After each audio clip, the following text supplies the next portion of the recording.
Deus, nosso eterno e bondoso Pai, Senhor nosso, te damos graças por mais um dia de vida, também por essa noite. Te damos graças pelo teu cuidado e a tua providência. Te damos graças a Deus por estarmos reunidos para aprender um pouco mais da tua palavra acerca desse tema, aquilo que a Bíblia revela sobre as mulheres, sobre o seu trabalho, a sua posição, quem elas são. Nos ajude então, Deus, a conhecer a Tua vontade e a submeter o nosso coração ao Senhor e à Sua maravilhosa palavra. Que o Senhor seja conosco, dando-nos graça, pois em nome de Jesus nós oramos. Amém. Amém. Amém. Muito bem, nós vamos dar logo início, porque o nosso horário também já... apesar de que naquele relógio ali a gente está antecipado, né? Mas no relógio verdadeiro, não, né?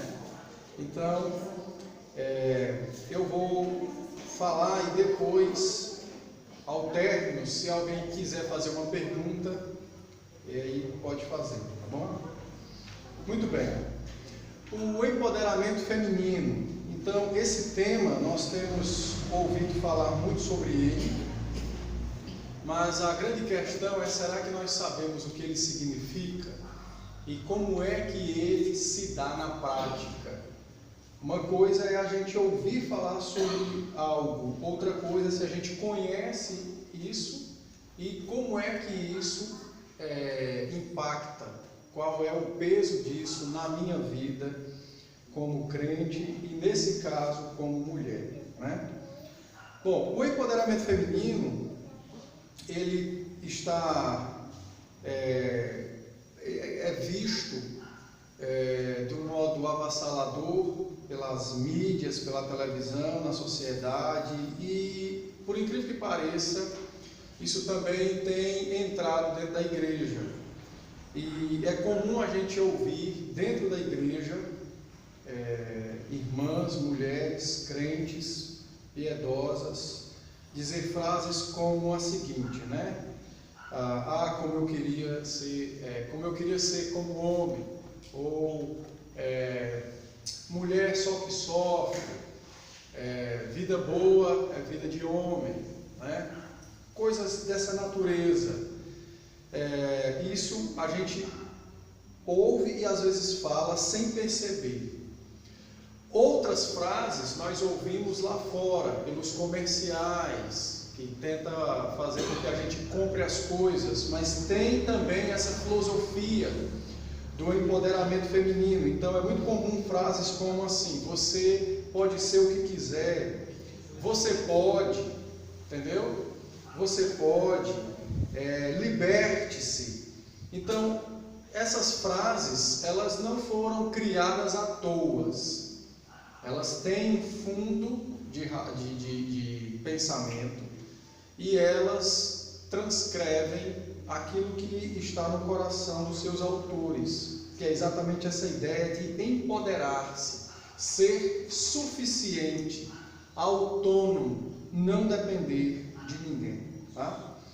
Bom, o nome empoderamento, ele não é uma palavra do português, ele vem do inglês. E na língua inglesa, o empoderamento significa autoridade. Quando alguém está empoderado, significa que alguém tem autoridade ou a licença para exercer poder, né? Dar, conceder poder a alguém é empoderar. Então a palavra vem do inglês e tem esse significado de dar autoridade ou conceder autoridade a alguém.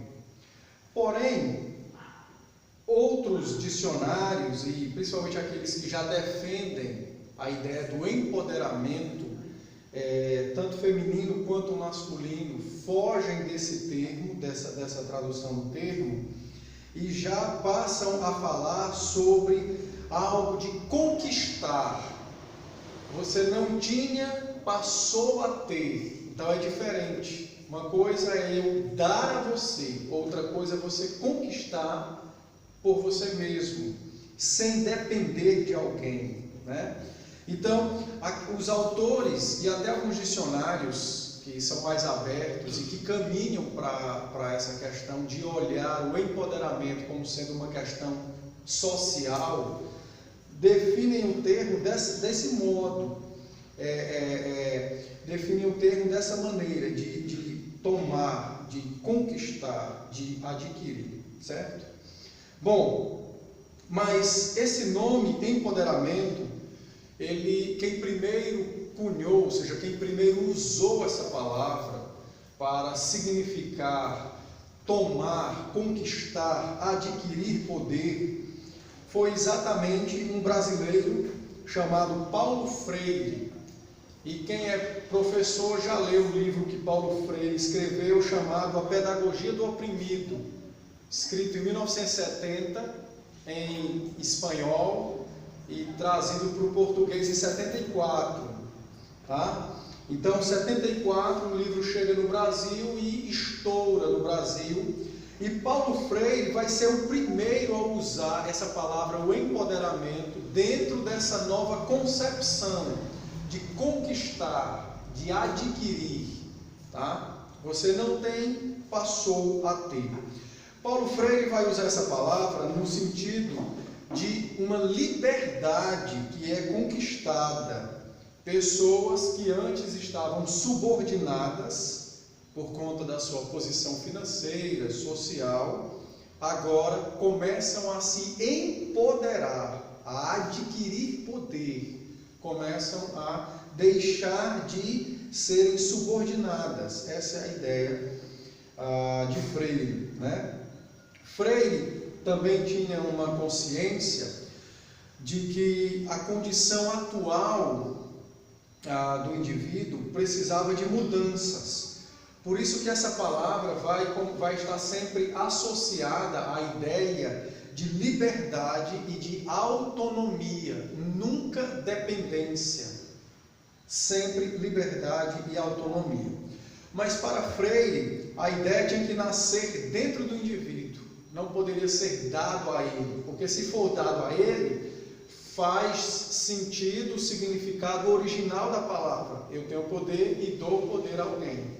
Então, não poderia ser dado, teria que ser conquistado, adquirido, essa liberdade, essa autonomia. E ela tinha que primeiro acontecer dentro do indivíduo, no coração dele. Ele precisava se reconhecer subordinado, oprimido, dependente e ter a consciência de que precisava se libertar e conquistar essa autonomia que tanto precisava, né? Segundo Freire. Agora, Freire não usou a palavra empoderamento para as mulheres, ele usou a palavra empoderamento para os oprimidos, de um modo em geral. Então, as mulheres estavam dentro da classe dos oprimidos, segundo Freire, mas os oprimidos incluíam todas as classes, homens e mulheres, daqueles que eram trabalhadores, pobres, menos favorecidos, coisas dessa natureza. Então ele usou essa palavra na perspectiva de que os oprimidos sociais encontrassem a sua libertação da sociedade e fossem autônomos, se empoderassem a si mesmos, tá? Bom, o empoderamento feminino, então agora aplicado às mulheres, consiste exatamente na concepção do poder das mulheres. Então, já não foi Freire quem trabalhou isso aí já foi surgindo naturalmente. Mas agora é a concepção das mulheres de que elas precisam desse poder para equilibrar o gênero, exigir equilíbrio de gênero em todas as atividades sociais e financeiras e assim por diante. Então, o empoderamento feminino foi essa tentativa, segundo os seus autores, de equilibrar a balança, homens e mulheres estarem no mesmo pé de igualdade, no mesmo nível de igualdade, em todas as áreas da vida, nas atividades sociais, nas atividades democráticas, questão de votos e tudo mais, e nas responsabilidades, certo? Depois primeiro eu estou explicando o que é, depois a gente vai dizer se presta esse negócio. Por enquanto eu estou só apresentando a carta, depois a gente vai queimar ela. Uma outra coisa dentro do empoderamento feminino que foi ensinado, que é ensinado até os dias de hoje, para essa busca do equilíbrio de gênero entre homem e mulher, é que as relações patriarcais, ou seja, a família constituída de pai, mãe e filhos, ela se constitui num empecilho, num obstáculo para que as mulheres alcancem a verdadeira libertação ou liberdade, o seu equilíbrio de gênero. Então, o empoderamento se constitui num desafio para as relações patriarcais. A ideia da família constituída, a família tradicional, de homem, mulher e filhos, e basicamente do homem como sendo a autoridade na casa, né? Então, isso é um desafio para esse modelo de família, e esse modelo de família foi tido como algo perigoso e um empecilho para o empoderamento. E por essa razão hoje a família é tão atacada. Por que que hoje o governo, a sociedade e a própria família, às vezes até dentro da igreja, trabalha para destruir os homens? Porque desde 74 até os dias de hoje, a família tem sido vista como um empecilho para essa liberdade e autonomia feminina. E a ideia é buscar um equilíbrio de gênero. Então, na cabeça de quem formulou esse negócio, equilíbrio de gênero é que na casa, se a família for de homem e mulher, naquela casa, o homem não tem autoridade. E também nem a mulher, porque ambos estão no mesmo pé, é uma autoridade dividida. Ou seja, ninguém manda. O resultado é os filhos aonde estão hoje.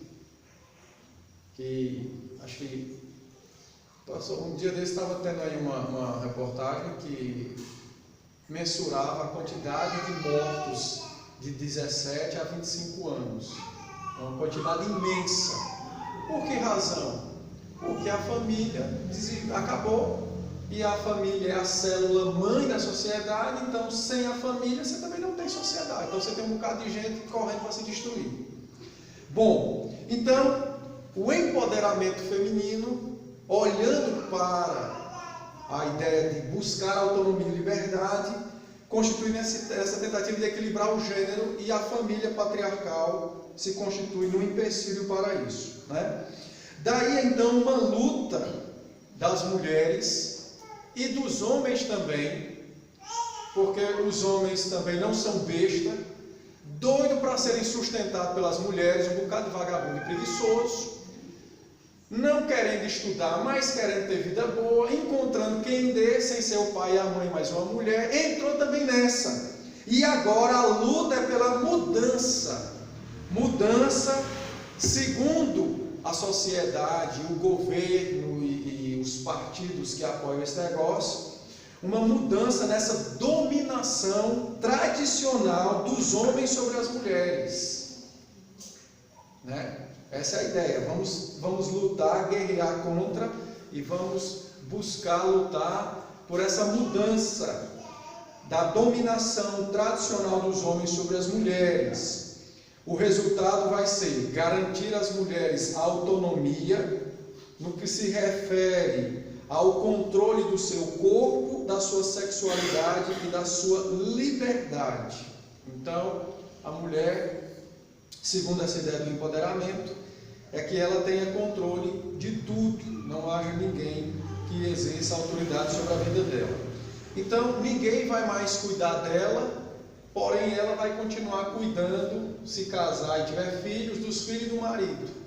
Então ela vai morrer e deixar patrimônio para o cara novo e saudável gastar com as outras. No fundo é isso que vai acontecer, né? Então, como a gente dizia lá no Ceará, quem é o besta mesmo dessa história? As mulheres, porque Deus fez os homens para cuidar dela, elas disseram, não Deus, a gente quer cuidar deles. Aí os homens pegam, não, então tá bom, trabalho, ganho dinheiro, eu fico em casa curtindo preguiça, aí você morre, me deixa novão e eu vou gastar o que você deixou com as outras. Pronto. Então é isso que vai acontecer. Vamos embora então. Bom, então explicando essa parte histórica do empoderamento, né, de como surgiu e de como chegou até hoje pela televisão e tal. Vocês devem lembrar que na época de 90 passava muito o comercial de cigarros da Marlboro. E o cara da Marlboro, que fumava um cigarrão na beira do precipício, num cavalão bonito, né? Não tinha caminhonetes como hoje, era um cavalão bonito, né? Quem é mais velho, da minha idade, lembra e tal. Mas a grande conquista, segundo o empoderamento, foi quando mulheres passaram a fazer comerciais fumando, que até então só eram homens. Grande coisa, né? Grande liberdade, morrer com câncer de pulmão. É uma liberdade incrível. Mas por que eu estou citando esse exemplo do cigarro? É para mostrar como ao longo desses 40 anos,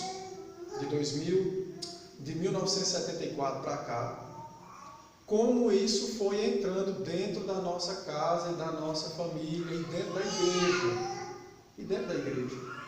Isso foi entrando e fazendo parte da nossa vida, né? Antigamente as mães eram satisfeitas em ser mães. Hoje as mães são infelizes em ser mães. O resultado prático do empoderamento foi esse. Se a mulher não casa, ela é insatisfeita porque não arranjou ninguém. Aí busca satisfação no trabalho, que ocupa a mente durante o dia e deixa vazia durante a noite. Feriado, férias, então é uma angústia sem fim. Se casa, se angustia porque casou, porque foi passado para ela durante 40 anos que agora ela está presa, está debaixo de opressão, de domínio masculino. Então vem a frustração porque não conseguiu a sua autonomia, a sua liberdade, né? Se tem filhos, se sente escravizada pelos filhos, aí abandona os filhos, aí sofre, porque ama o emprego e ama os filhos. Então ela está dividida no meio. O empoderamento só trouxe desgraça para a vida das mulheres. Bom, vamos tratar então do que é que isso tem causado na vida das mulheres, né? Eu já até adiantei um pouquinho aí. O empoderamento feminino tem causado mudanças nos lares e na sociedade. Hoje, o que é que a gente tem visto? As mulheres sobrecarregadas, com múltiplas tarefas. Hoje as mulheres parecem Bombril. Lembra do comercial Bombril? 1001 utilidades são as mulheres hoje. 1001 tarefas. Não é utilidade, mas é tarefas. Elas têm que ser mãe, mas tem que ser empoderada. Então tem que trabalhar fora de casa. Aí se trabalha fora de casa, tem a concorrência no emprego daquelas que são mais estudiosas. Então elas vão estudar de noite. E estudando de noite, quando volta para casa, tem trabalho dentro de casa, tem que fazer as coisas dentro de casa, tem que cuidar dos filhos, né? Mas tem que trabalhar fora, tem que estudar à noite, porque tem a concorrência entre as mulheres acerca do seu empoderamento. Quanto mais estudadas, mais libertas são, né? Mas tem que cuidar da casa, tem que cuidar dos filhos, tem que cuidar do marido. Somando a essas múltiplas tarefas, ainda tem o fato de que a mulher empoderada não é aquela que é satisfeita consigo mesma, mas é aquela que todo dia tenta se recauchutar.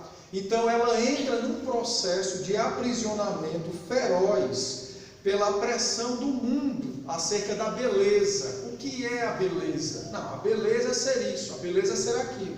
Aí a mulher olha, não, mas eu não sou aquilo. Bom, mas para ser empoderada, para ser autônoma, para ter liberdade, você tem que ser aquilo. Então elas entram nesse buraco sem fundo, que é essa pressão externa acerca da beleza. Então ela trabalha fora de casa, ela tem filhos, ela tem marido, ela ainda estuda de noite, ela ainda cuida da saúde, da beleza. Somando a tudo isto, dentro de tudo isso, a mola mestra de tudo isso, aquilo que é como se fosse o coração de todo esse ciclo vicioso, tem ainda o consumismo. As mulheres se tornaram consumistas por natureza. Por quê? Porque você é o que você tem. Então, se você tem pouco, você é pouco. Pouco empoderada, pouco autônoma, pouco liberta. Então, você vai fazer o quê? Vai trabalhar para ter mais. Só que enquanto você trabalha para ter mais, a sua colega já tem muito mais que você. Então, você tem que trabalhar para ter mais do que ela. E assim gera essa bola de neve sem fim. Então, a mudança social e nos lares e na igreja, na vida de um modo em geral, promovida pelo empoderamento, foi esse aqui. Essa foi a mudança que trouxe para as mulheres. Sobrecarga de trabalhos, uma pressão para ser cada vez mais, uma pressão para consumir porque você é o que você tem, uma pressão para ser feliz, mesmo que o mundo esteja caindo aos pedaços, você não pode demonstrar fraqueza. E esses dias eu estava vendo um vídeo de um ateu, com a Neuma, mas ele é um filósofo, e de muitas coisas que ele disse, tratando sobre o empoderamento, ele disse o seguinte, que o empoderamento feminino provocou para as mulheres uma grande tristeza. Qual? O empoderamento começou a ensinar que mulher forte é a mulher que não precisa de carinho, é mulher que não precisa de cuidado, é mulher que não precisa de elogio, mulher forte é a mulher que não precisa de homem. Então, quando elas casam, o marido é bruto. Mas se ela não precisa dele, por que ela está ligando para a brutalidade dele? Se o cara é romântico, ele não é macho, porque a mulher empoderada não precisa disso. Só que ela sente falta de uma palavra de apoio, de um carinho e tal. Então, até mesmo no ato sexual, o empoderamento prejudicou as mulheres, porque ensinou aos homens a serem rudes e grosseiros e ensinou a mulher que ser maltratada é sinal de liberdade, de poder. Então, do lado de cá, o cara bate porque é homem, e do outro lado ela apanha e se sente feliz porque ela é empoderada em mulher e pode apanhar. Entende? Então, tudo isso é consequências que o empoderamento tem trazido, né? Bom, dentro disso, nós temos também outras consequências, como comportamento dos filhos. As mães estão fora de casa, quem cria os filhos? As babás. Então, quem é que educa os filhos? As babás. E a alma dessas crianças, quem está educando? O diabo. É o diabo, não pode ser Deus.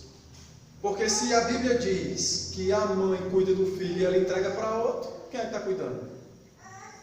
Aí você bota uma babá, não é crente, às vezes é espírita, é não sei das quantas. E aí, quem está educando a alma dessa criança? Então você tem uma implicação dentro de casa. Os filhos hoje, desde 80 para cá, os filhos cresceram sem mães. Nós temos gerações de órfãos e órfãos, de pai e de mãe. Pai e mãe vive, mas é uma geração de órfãos. É por isso que filho não respeita professor, não respeita policial, não respeita autoridade nenhuma. E é por esta razão que eles não têm respeito nem pelas suas próprias vidas. Por quê? Porque ninguém ensinou eles a isso. Então, você tem comportamento de filhos afetados pelo empoderamento feminino, né? Que é educado moralmente e espiritualmente por terceiros. Outra coisa, você tem um adoecimento das mulheres. As mulheres estão adoecendo precocemente. Todas as pessoas idosas, como Dona Deusuíta, que é a mais idosa entre nós aqui, ela não está na nossa geração, porque as mulheres da geração empoderada não estão alcançando o que ela alcançou, nem vida longa e nem saúde para viver muito, adoecendo antes do prazo. porque estão sobrecarregadas. A alma e o corpo está sobrecarregado. A alma e o corpo está completamente sobrecarregado. Então as mulheres têm adoecido. E você vê que, por exemplo,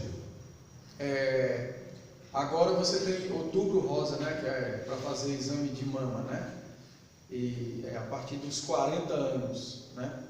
Mas a própria medicina, nos estudos, mostram que as mães, quando amamentam bem seus filhos, elas têm uma saúde das mamas incrível.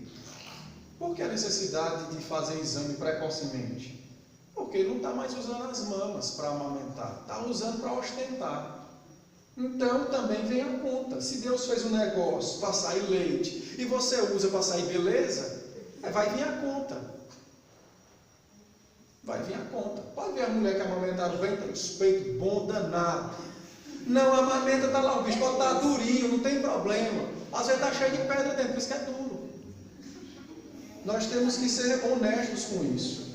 Então, as mulheres estão adoecendo precocemente.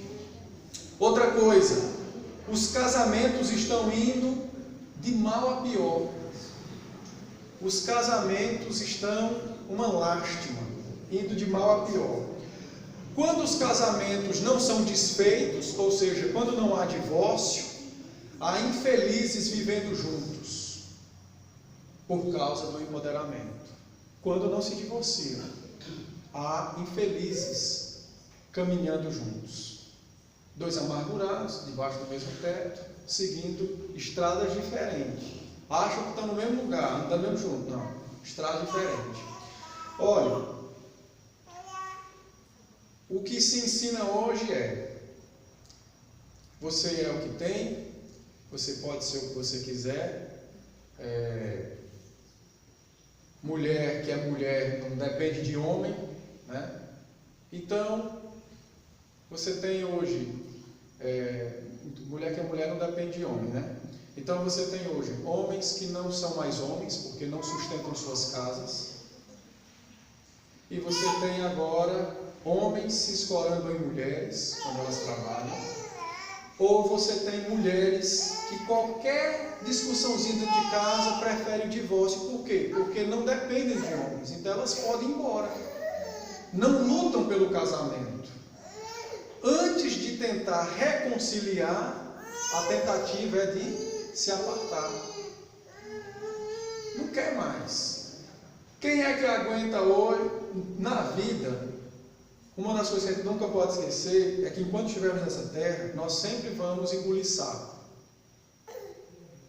E a Bíblia trata sobre isso, né? Paulo diz, com os fracos me fiz de fracos. Ele engoliu sapo de crentes mais fracos e débeis na fé. Jesus, com paciência, também fez isso, tolerando certas coisas que os discípulos já poderiam saber e não faziam. E nós também. Mas dentro do casamento, por conta do empoderamento, ninguém quer engolir sapo. Ninguém quer tolerar o outro, quer ter paciência com o outro. Ninguém quer mais dar uma segunda chance para se desfazer um mal entendido, um mal feito. Não. Por quê? Porque o que se ensina hoje em dia é que você pode.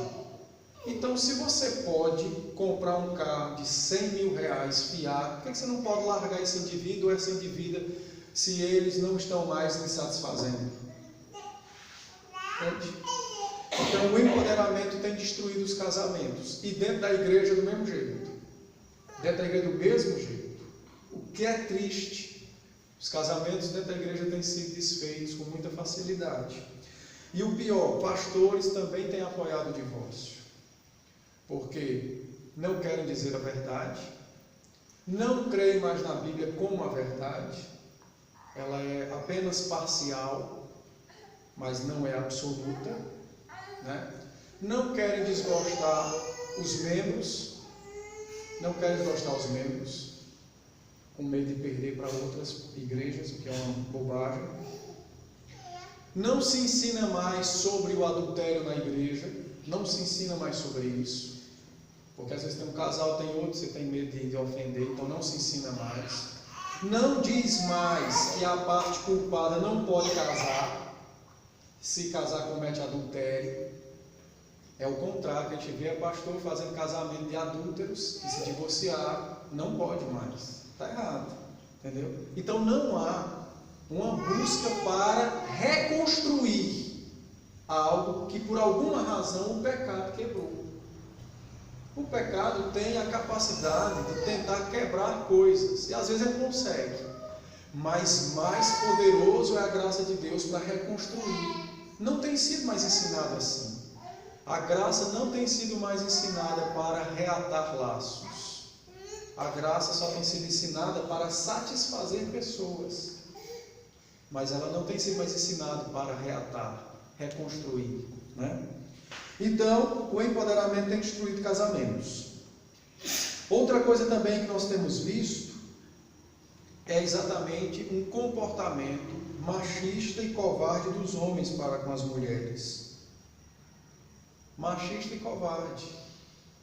Você pode olhar aqui hoje nas escolas, quem são os melhores alunos? As meninas. Deveria ser o contrário.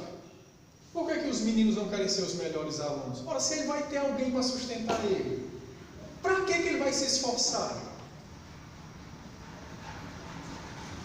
Fala a verdade. Se você tem quem lhe dê, naturalmente, por que você quer trabalhar para ter? Se você tem quem lhe dê. E o outro extremo, por que as meninas são boas alunas? Porque são mais inteligentes? Não, porque os pais estão ensinando as meninas a serem meninos.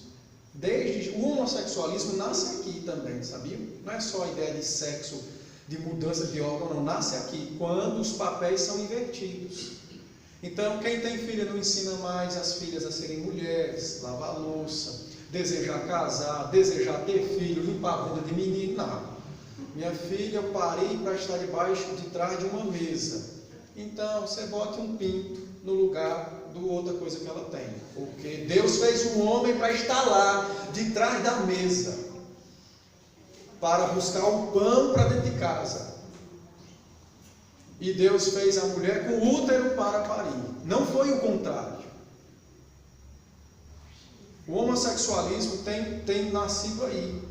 Às vezes a gente não sabe por que um filho de um pastor, de um membro da igreja é afeminado. Ora, você quer o quê? 15 anos da vida da criança. O pai e a mãe ensinando ele a ser outra coisa que ele não é.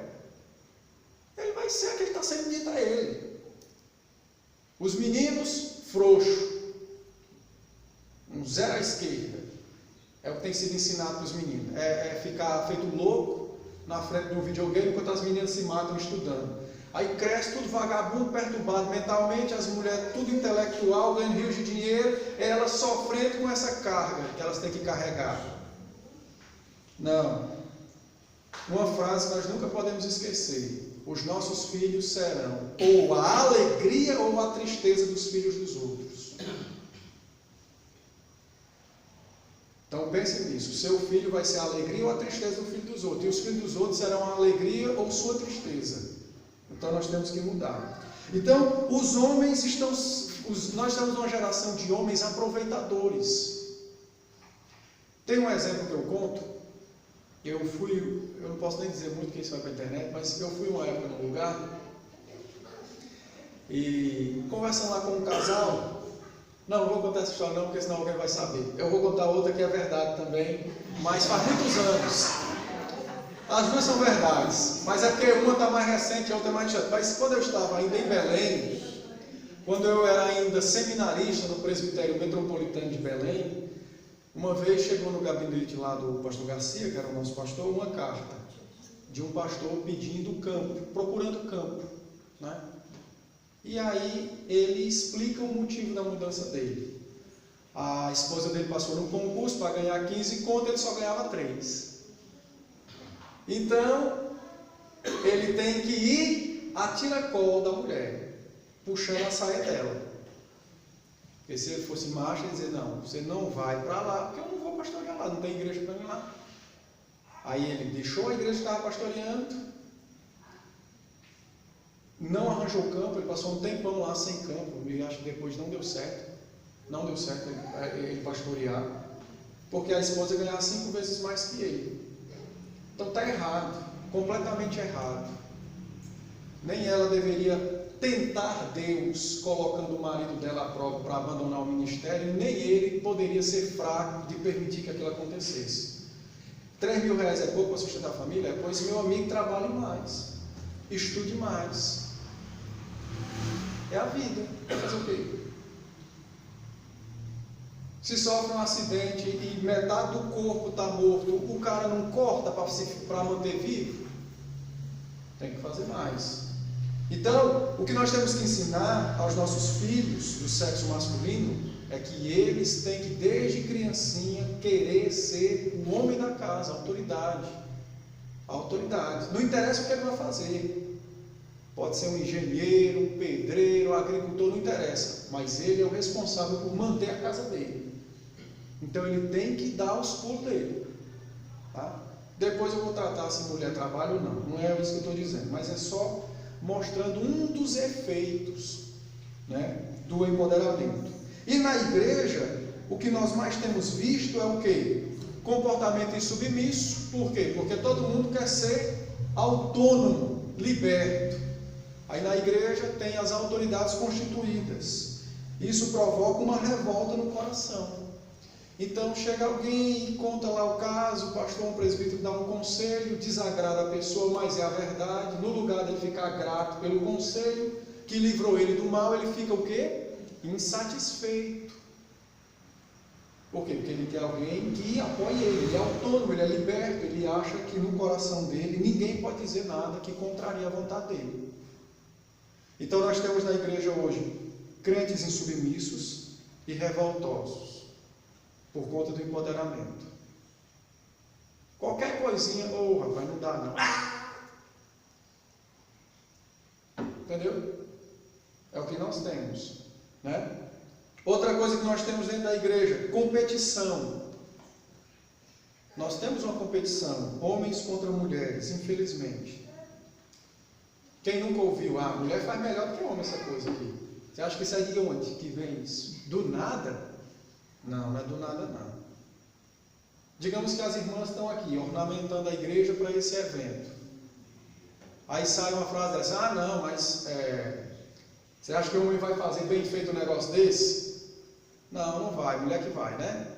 Mas essa frase nasceu, sabe de onde? De um coração competitivo. Por quê? Porque não reconhece que ornamentar a igreja não é uma atividade dos homens. Podemos ajudar? Podemos. Devemos ajudar? Devemos. Mas quem Deus deu dons para fazer essas coisas? Foi as mulheres.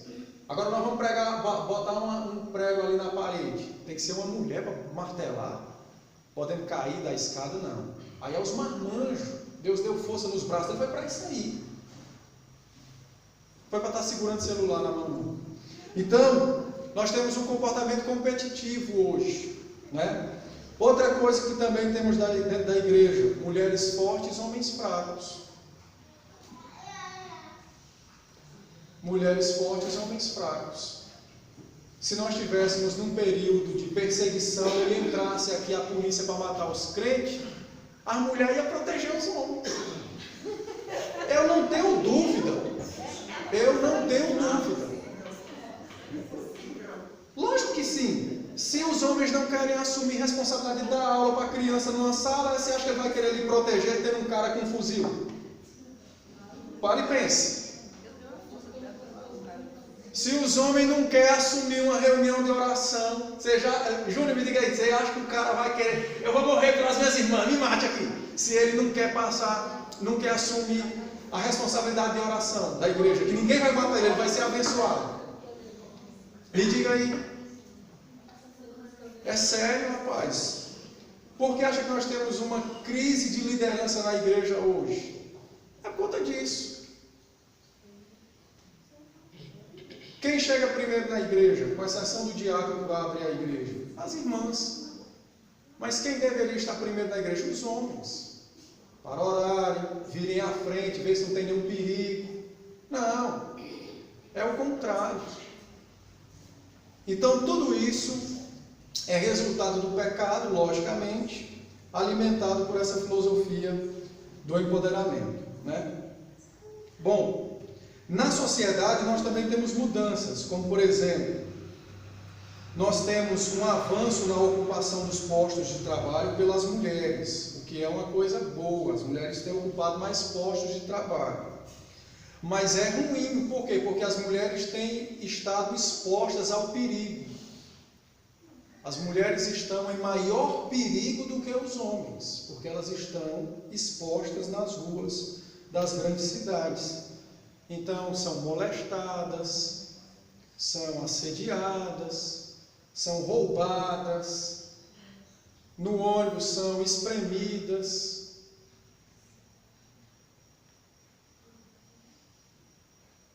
Por quê? Porque elas estão ocupando mais postos de trabalho. Também existem mais mulheres no mundo. Sim, as mulheres iriam trabalhar de alguma forma, mas se nós formos olhar, isso aqui é causado pelo inverso. Os homens deveriam estar nas ruas trabalhando e não as mulheres, mesmo tendo mais mulheres do que homens. Entende? Bom, então, as mulheres têm sofrido também com isso, né? Têm sofrido diversos tipos de sofrimentos, que é uma consequência do empoderamento. Antigamente, um homem cortejava uma mulher. Isso mostrava o valor, o respeito que a mulher possuía, né? Hoje não. Porque as mulheres hoje estão andando nua, ninguém precisa mais, ninguém nem quer mais mulher hoje. Abusou. Tá cheio, rapaz, por que acha que tem esse número grande de gays? Quem? Não tem mais valor não.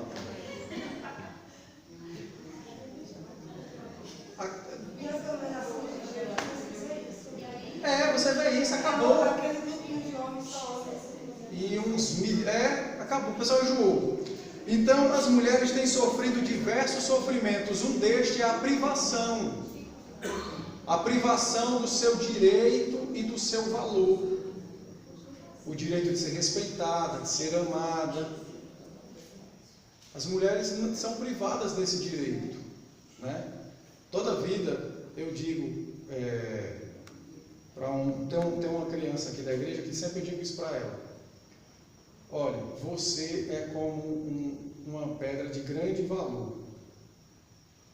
Aí eu pergunto para ela, as joias, elas estão expostas na rua para todo mundo pegar, ou elas estão guardadas nos cofres dos bancos? Aí me responde, está guardada no cofre do banco. Pois é, isso se dá por conta do valor que ela tem, o valor que a joia tem. Por isso, muita gente quer, mas o valor é alto. Então, não é todos que podem possuir, né? E aí eu ensino para a criança isso, para uma criança aqui da igreja, contando isso para ela. Por quê? Porque ela vende roupa curta um dia. Eu disse, não faça isso, você é uma pedra de grande valor. Se você andar nua, não tem valor. Então todo mundo pode lhe ter, né? Mesmo que não tenha fisicamente, mas vê, não tem valor. Quando é o contrário, quando é bem guardado, protegido, então o valor é realmente demonstrado. Entende? Quando é protegido, quando é guardado. Então as mulheres têm sofrido privação do seu direito de valor. Elas têm sofrido o seu direito, elas têm sofrido essa perca do seu direito de valor. Ela tem direito ao valor, Deus deu isso a elas. Mas com o empoderamento, elas jogaram fora, né? Bom, tem sofrido a privação dos filhos, já falei. Elas passam horas, dias, meses e anos também privadas de fazerem outras coisas, presas no salão de beleza. Nada contra a Val, mas por conta dessa pressão que existe hoje, né? Essa pressão que existe hoje de que você precisa estar toda hora apresentando-se maquiada, penteada e tarará, né? Nada contra isso. Então, isso também tem feito com que as mulheres sofram, né? É tanto que hoje você tem shampoo para quem... Você não tem shampoo para cabelo natural hoje, porque é poucos os que existem.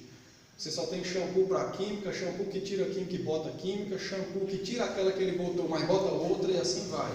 E o natural, meu amigo, na hora de nascer o pessoal já passa logo o alisante, hidratante, que é já para não ser mais natural.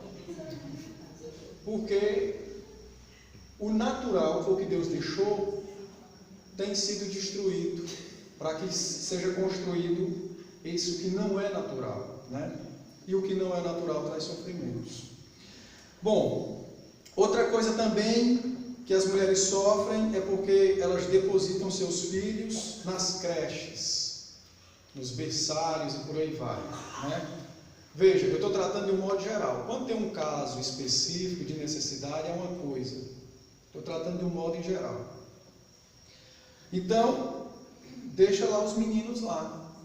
Aí menino é beliscado, menino é machucado, menino é mordido, menino é engolido, as mães se revoltam, processa a creche e no outro dia faz o quê? Bota na outra. Aí lá ele sofre de novo. Agora, me diga uma coisa. Qual é o pai que não sofre com essa situação? Qual é a mãe que não sofre com isso aqui? E sabe qual é o maior sofrimento? Não é nem ver o filho apanhando, sendo mordido ou beliscado pelos outros, não. O maior sofrimento é saber que você contribui com aquilo. Sabia? Nenhum pai, nenhuma mãe vai dizer, rapaz, eu deixo ele lá porque eu gosto de deixar ele lá. Você vai dizer o quê? Não, eu tenho que trabalhar para dar o melhor para ele, não sei o quê. Aí o que é o melhor? Se você for olhar no fundo, o melhor não é o melhor para a criança, é o melhor para si mesmo. É um sapato, é um carro, é uma moto, é um celular, é uma casa, é poupança, entendeu? Mas não é o melhor para a criança. Por exemplo assim, rapaz, o menino é doente, tem uma doença especial e eu tenho que trabalhar para pagar um plano de saúde para ele, porque se botar no SUS morre. Não. Quando é assim, vai para a feira no carro de som pedir dinheiro. Então, é sério. Isso é uma coisa séria, não pode ser tratado como algo de pouco valor, né? Bom, apresentando então esse panorama histórico e social das consequências, o que é que a Bíblia diz sobre o empoderamento? Bom, a Bíblia diz o seguinte, nós vamos já ler textos bíblicos, mas a Bíblia diz o seguinte, aliás, abra logo a sua Bíblia aí, em Êxodo 20, Deus já tratou sobre isso nos mandamentos.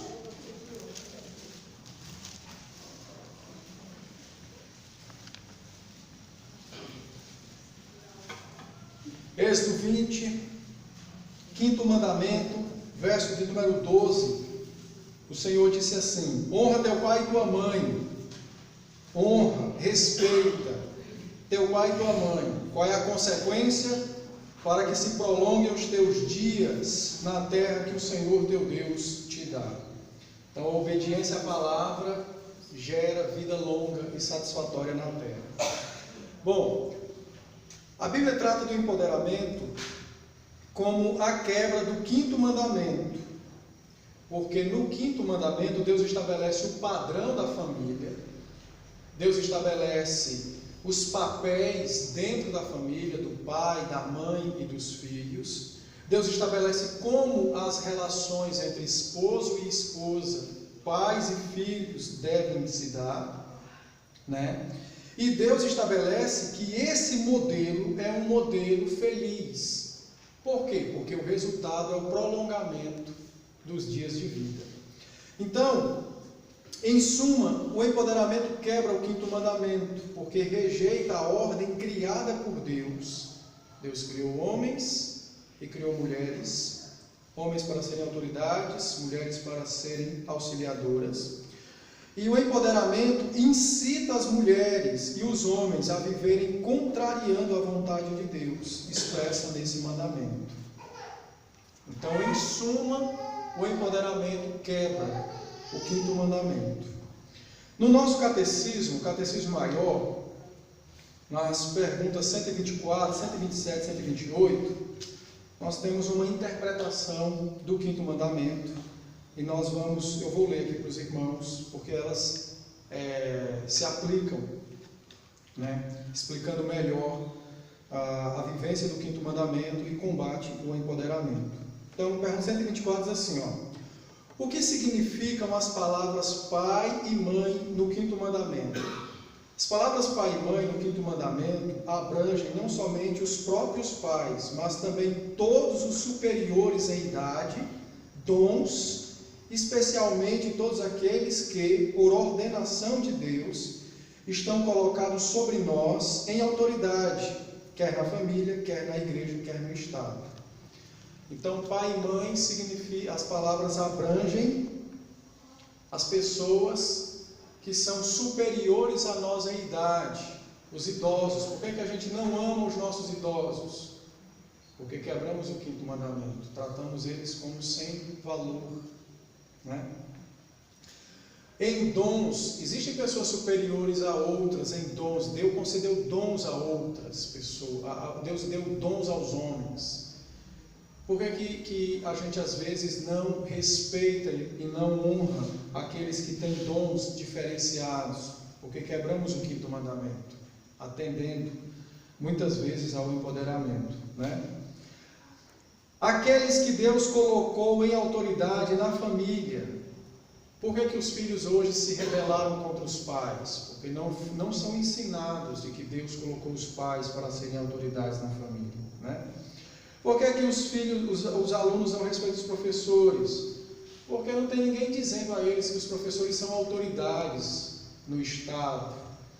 Na igreja, por que não se respeita mais diácono, os presbíteros, os pastores, o professor de escola dominical, o superintendente, assim por diante? Porque não tem sido ensinado. Então, o empoderamento quebra o 5º mandamento, porque ele busca confundir as palavras pai e mãe no 5º mandamento, confundir o significado e a abrangência disso. Pergunta 127 diz assim: qual é a honra que os inferiores devem aos superiores? Ou seja, qual é a honra que os filhos devem aos pais, os empregados aos patrões, os alunos aos professores, os membros às autoridades, a sociedade civil aos seus representantes? A honra que os inferiores devem aos superiores é toda a devida reverência em coração, em palavras e em procedimento, a oração, a ações de graças por eles, a imitação das suas virtudes e graças, a pronta obediência aos seus mandamentos e conselhos legítimos, a devida submissão às suas correções, a fidelidade, a defesa, a manutenção e o apoio devido às pessoas e às autoridades deles, ou seja, pessoas e autoridades. Às vezes a gente desrespeita, às vezes a gente acha que a autoridade e a pessoa é uma única coisa. Não, os dois são diferentes. Você às vezes tem fulano de tal que é o prefeito durante um tempo, mas ele não é o prefeito desde que nasceu e será até morrer. Então, naquele momento, ele exerce a autoridade. Então, tem pessoas que desrespeitam a autoridade e tem outros que desrespeitam a pessoa, né? E o mandamento requer respeito e honra tanto à pessoa quanto à autoridade que ele exerce. Outra coisa, então, exige tudo isso de nós, exige suportar as fraquezas com amor, né? Para que seja uma honra para eles o seu governo. E aí tem os textos. 128. Quais são os pecados dos inferiores contra os seus superiores? Os pecados dos inferiores contra os seus superiores são negligência dos deveres exigidos, a inveja, o desprezo, a rebelião contra a pessoa, contra a posição deles, contra os seus conselhos, contra mandamentos, contra correções, a maldição, a zombaria e todo comportamento rebelde e escandaloso. Engraçado que tudo isso aqui é o que a gente estamos vendo hoje, né?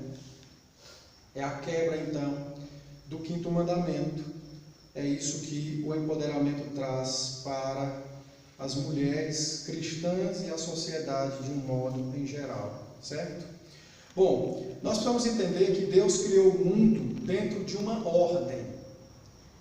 Ele fez dentro de uma ordem, e essa ordem foi estabelecida pelo próprio Deus para a glória dele e para o nosso bem. Então, todas as vezes que nós queremos ir contra a ordem divina, nós estamos indo contra Deus, contra a sua glória e contra o nosso próprio bem. Veja se não é assim. A gente diz para o menino, não brinca com faca não que você vai se cortar. A maioria dos filhos diz o quê? Ah, eu já sei. Corta o dedo. Por que cortou o dedo? Porque ele foi contra uma ordem estabelecida para o bem dele. O resultado é o mal dele, entende? Então isso acontece conosco e com a sociedade, quando ela caminha contra Deus, né? Dentro dessa ordem, Deus estabeleceu pessoas com autoridade sobre outras, o que não implica inferioridade, implica em posição, autoridade. Porque Deus criou homem e mulher iguais, tanto em semelhança quanto no que diz respeito ao valor do seu próprio ser. E aí, como o tempo já avançou, eu vou apenas ler um texto só, um único texto, mas tem vários. Então, Gênesis 1:27 diz assim: criou Deus, pois o homem à sua imagem, e a imagem de Deus o criou, homem e mulher os criou. Então, Deus criou o homem e a mulher iguais. Não tem diferença entre homem e mulher, Deus os criou iguais, com o mesmo valor, como seres humanos, com o mesmo valor essencial, ou seja, a alma. O que Deus fez de diferente foi que Deus estabeleceu o homem para o governo e a mulher para o auxílio, né? E deu funções diferentes a cada um dos homens. Entende? Funções. Então, textos como esse de Gênesis 1:27, 5, 1 e 2, Gálatas 3:28, 1 Coríntios 11, 7 a 12, mostram que Deus criou os homens, homem e mulher, iguais, sem inferioridade de sexo, porque foram criados ambos à semelhança do próprio Deus. Certo? Muito bem. Vamos dar uma corrida aqui. De modo prático, como é que esse pecado tem sido vivido na vida das mulheres, de um modo, agora me referindo às mulheres cristãs, as de fora também, mas vamos tratar das cristãs, que são aquelas que dão ouvidos à palavra de Deus. De um modo prático, quando é que as mulheres, as irmãs, têm vivido o empoderamento? Elas têm vivido o empoderamento quando elas deixam de serem auxiliadoras, tá? Quando elas deixam de manifestar seu amor por seus maridos, com o coração submisso a eles. Então eu tratei nesses últimos 2 domingos sobre o relacionamento, o comportamento da mulher cristã no casamento, especialmente com o marido descrente. E uma das coisas que a Bíblia mais exige é isso, coração submisso, ou seja, faça o seu papel, seja quem você é, seja aquilo para o qual Deus te criou, auxiliador. Tem uma ilustração muito interessante, que eu escutei há um tempo atrás, muito boa, que geralmente a gente escuta isso, né? As mulheres não querem ser submissas e aí argumentam que a submissão traz uma espécie de prisão para elas, né? Vocês já viram o trem? Acorda, Zé. Você já viu o trem? Já viu o trem? Demais. Já viu a linha férrea? Já vi, já andei. Muito bom. Você já percebeu que o trem está preso à linha férrea, não é? Ele só vai para onde a linha manda que ele vá. Não é isso? Então, se a linha vai para a direita, o trem vai, esquerda e assim sucessivamente. Mas digamos que um dia a locomotiva, que é a parte da frente do trem, que puxa o trem, digamos que um dia a locomotiva diga assim, não, eu não quero mais obedecer o trilho do trem.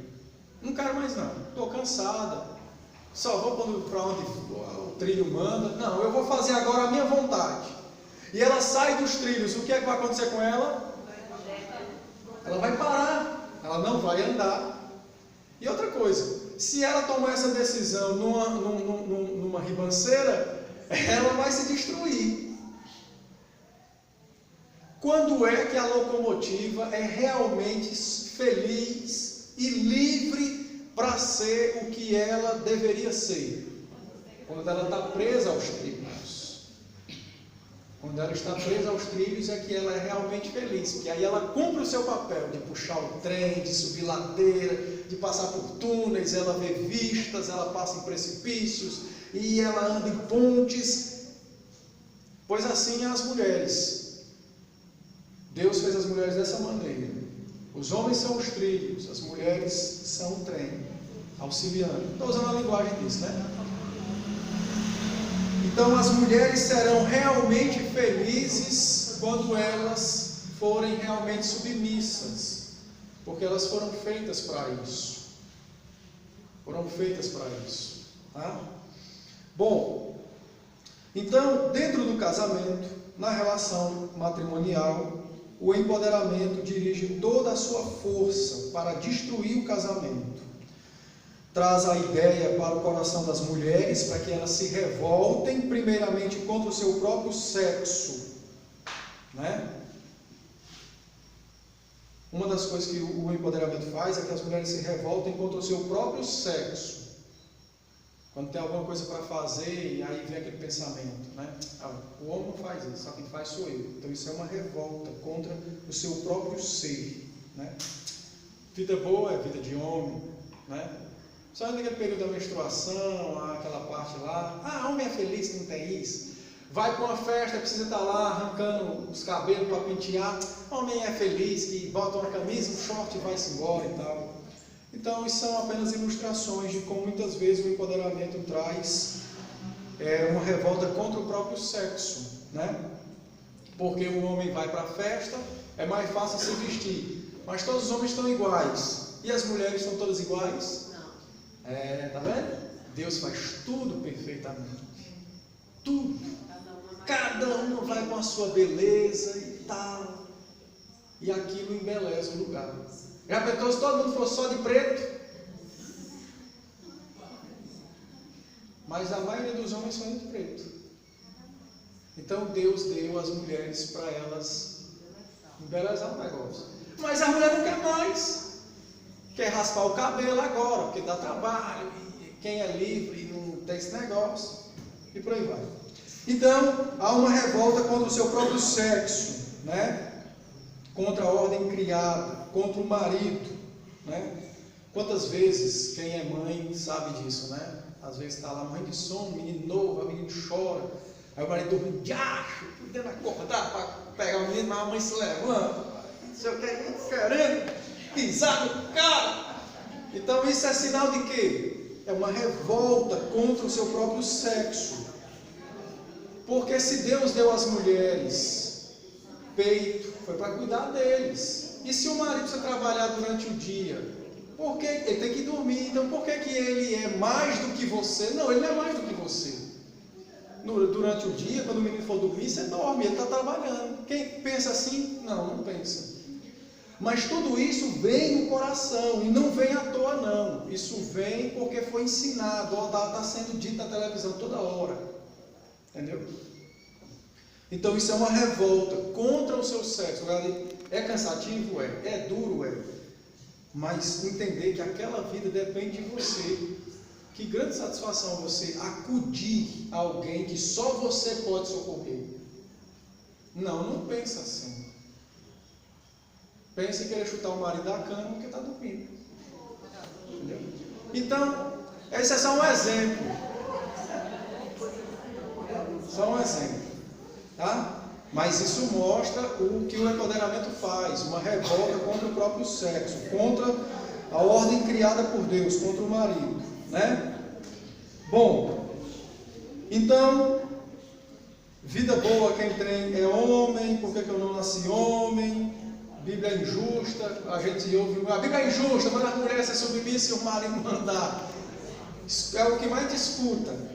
Não é não. Domingo de noite eu vou tratar sobre o dever dos homens no lar. Vocês vão ver que é muito maior do que o das mulheres. Vamos adiante. Então, o dever que Deus exige é maior dos homens. Aí é outra história. Aí nós temos que combater isso. Então, pensamentos como esse, né? Que esse negócio de mulher ser submissa, isso era da cultura do Antigo Testamento. Paulo era machista. Até pastor diz isso. Parece um negócio incrível, bicho. Essas almas cebosas. Nem lê e nem crê. É umas almas cebosas quem diz isso. Eu fiquei mais uma vez numa discussão sobre essa questão de presbítera. Então o pastor argumentou comigo que isso era o pensamento de Paulo. Aí eu disse, rapaz, Gálatas 3, de 13 e 14, quem escreveu foi Paulo, não foi? Que Jesus se fez maldito em nosso lugar, né? Você crê nisso? Creio. E por que você não crê quando ele fala da mulher? Você só crê nessa parte, na outra não. Quem é que me garante se o que Paulo disse sobre as mulheres é pensamento dele? Quem é que me garante no que ele disse sobre Cristo não é só pensamento dele? Aí, ó, não, tudo é a verdade de Deus.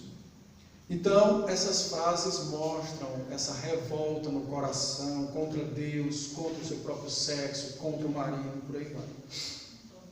Bom, a Bíblia orienta então as mulheres a serem submissas. Esse é o caminho para vencermos o empoderamento. E eu vou ler apenas um texto aqui rápido para a gente prosseguir. Então, Efésios 5, capítulo 5, os versos de 21 a 24, o apóstolo Paulo diz assim, ó: sujeitai-vos uns aos outros no temor de Cristo.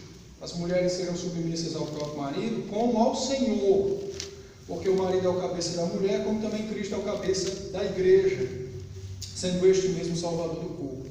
Como, porém, a igreja está sujeita a Cristo, assim também as mulheres sejam em tudo submissas ao seu marido. Então, a ordem apostólica é de que Cristo é o supremo pastor, o supremo homem, e homens e mulheres estão submissos a ele. É o que ele diz no verso 1: sujeitai-vos uns aos outros no temor de Cristo, debaixo da autoridade e da palavra de Cristo. Como é que nós nos sujeitamos a Cristo na nossa vida comum?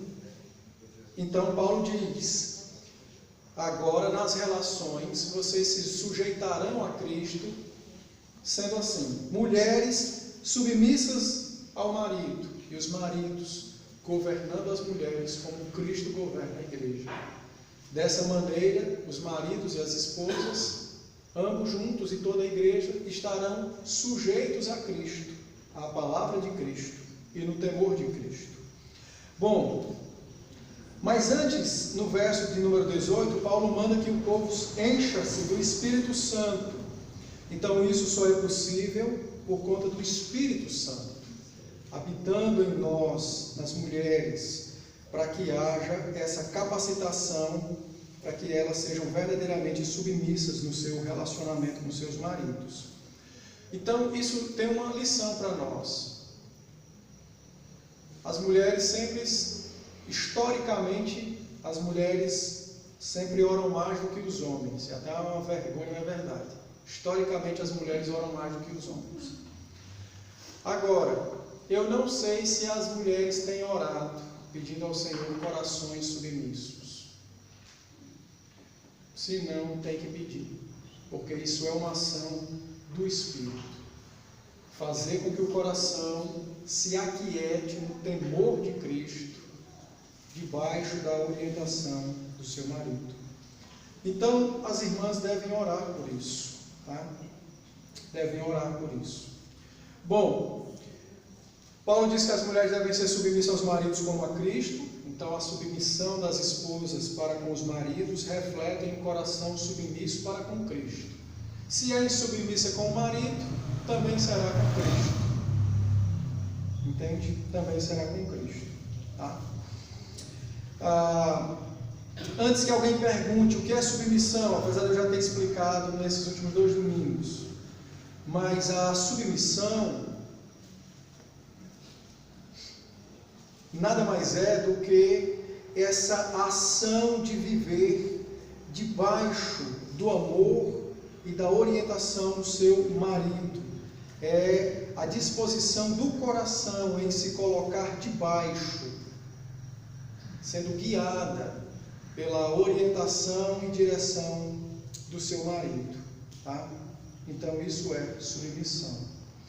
Bom, a submissão é algo que é trazida pelo Espírito. Então, se as irmãs têm dificuldades em serem submissas, então busquem em oração que Deus traga isso ao coração de vocês. Tá? O propósito divino, apesar de eu não ir tratar agora sobre o dever do homem, mas o propósito divino, ao estabelecer a autoridade para os homens e o auxílio para as mulheres, a submissão para as mulheres, é porque os dois irão agir em conjunto. Os dois irão agir em conjunto. E os dois, agindo assim, são ovelhas de Cristo e desfrutarão de dias agradáveis, viverão bem. Bom, vamos adiante então, para a gente concluir.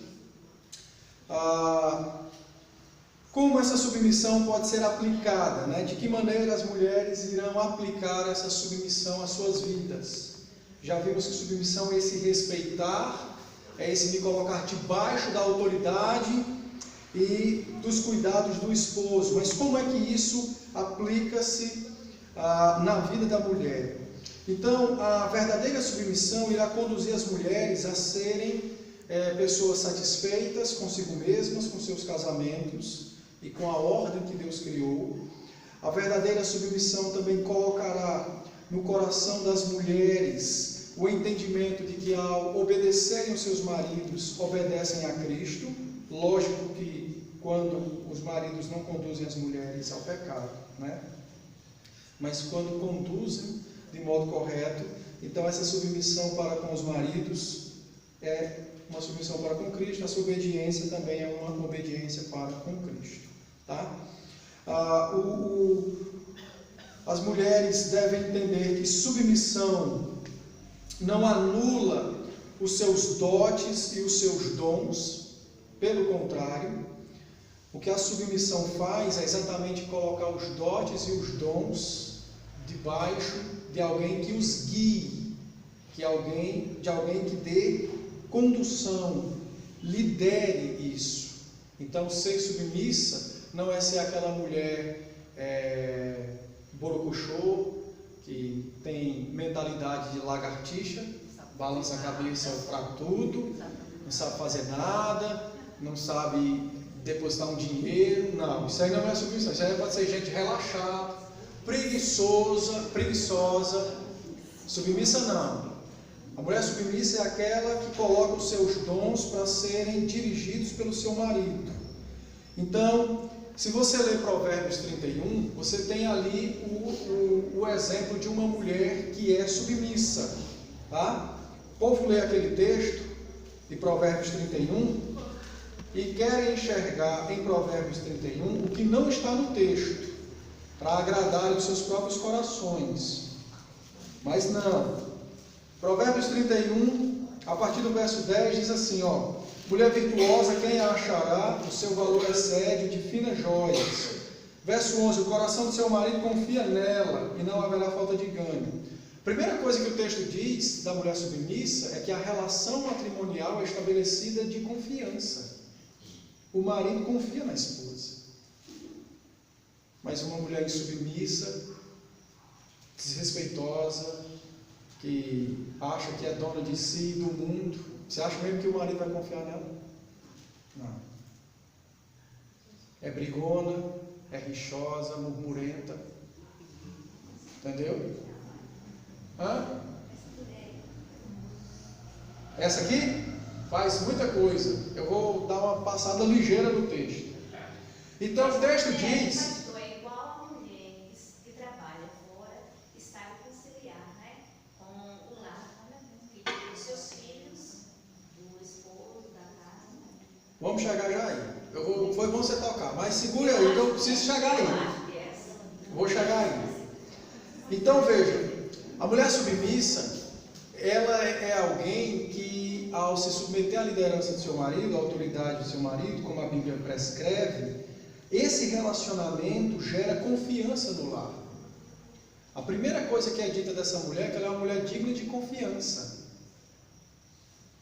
É o que o texto diz, o coração do marido confia nela, ela é uma mulher digna de confiança. Entende? Ela é digna de confiança. Essa é a primeira coisa. Os dons dessa mulher, debaixo da administração desse marido, o texto diz, não falta ganho. Olha a parte B do verso 11. O coração do marido confia nela e não haverá falta de ganho, porque os dois, em conjunto, edificam a sua casa. Os dois estão edificando a mesma casa, a casa deles. Mas a insubmissão cria no coração das mulheres o desejo de fazer a sua própria casa, a parte da dos seus maridos. Então isso é meu, aquilo é dele. Isso é dele, aquilo é meu. Entendeu? Não é assim. Bom, o texto então mostra que essa mulher, a outra característica do texto é que ela faz bem. Então o coração dela é bondoso. Ela é uma mulher crente e piedosa. Ela faz bem ao seu marido, aos seus filhos, a quem está perto dela. Então, isso mostra as qualidades morais dessa mulher, as virtudes da alma, né? Todo mundo lê Provérbios 31, só olha para a mulher que trabalha. Não, senhor. Olha as virtudes da alma, ela é uma mulher equilibrada, né? Ela busca lã e faz roupa com as próprias mãos, ou seja, ela é uma artesã. Ela é uma artesã. Igual a Zane que faz crochê, ela é uma artesã. Ela não é uma gerente de multinacional, não, ela é uma artesã. Agora, dentro da sua atividade como artesã, existem várias coisas que ela também faz junto. O texto diz que ela é como um navio mercante, de longe faz o pão. Todo mundo acha que ela foi trabalhar em outras terras para ganhar dinheiro. Não. Não tem nada a ver com isso. Naquela época não tem supermercado, não. Então ela vai fazer um cuscuz. O milho está onde? Está na roça. Porque hoje é que tem essa mania de quebrar o milho e ensacar. Antigamente ficava lá. Então ela vai lá na roça, quebra a espiga, aí vai debulhar, ou vai não sei o que, ralar. É assim que ela é como um navio mercante, ou seja, o navio mercante é aquele que carrega no seu porão coisas. Então ela foi lá na roça e trouxe o pão, o milho para fazer. Talvez naquela época talvez não seja cultura deles fazer cuscuz, então é deles mexer com trigo. Aí ela foi lá na roça, pegou um bocado de trigo, cortou, né? Aí ela vai debulhar o trigo e tal. E hoje é simples. As mulheres também são navios mercantes. A Neuma vai lá na feira, compra uma laranja. A laranja vem andando, a Neuma vem na frente, ela traz. Ela é um navio mercante. Ela vai no supermercado, ela é um navio mercante. Ela vai pagar uma conta de luz no banco, ela é um navio mercante. As mulheres acham que não, o navio mercante é ir para outros mundos. Não, cuidado, o Titanic afundou. Você pode afundar também. Não, o navio mercante é isso. O texto diz que ela é uma pessoa que o seu dom de artesanato, de fazer roupas, não interfere nas atividades da casa. Tem que fazer o café. Aí está lá, deitada, né?